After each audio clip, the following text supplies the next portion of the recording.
কাইলৈ মনোনয়ন পত্ৰ দাখিল কৰিম। পৰ্বতজোৰাৰ পৰা পুনৰাই BPF দলক প্ৰতিষ্ঠা কৰিবৰ কাৰণে প্ৰত্যেকজন পৰ্বতজোৰাবাসী ৰাইজে BPFৰ লগত হাত ধৰি আগন্তুক দিনত আগ্ৰামা মহিলাৰীৰ চৰকাৰৰ জৰিয়তে পৰ্বতজোৰা অঞ্চলটো উন্নয়ন কৰিবৰ কাৰণে সবে বাট চাই আছে। কাইলৈ আমি শুভাৰম্ভ কৰিম নমিনেশ্যনৰ জৰিয়তে। BPF পৰ্বতজোৰা ৰাইজৰ অন্তৰে অন্তৰে আছে, বিপুল সংখ্যক আমি জিকিম।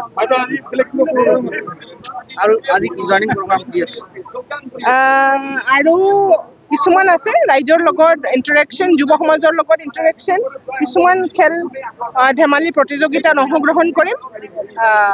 গোটেই ৰাতি কাৰ্যসূচী আছে। ধন্যবাদ।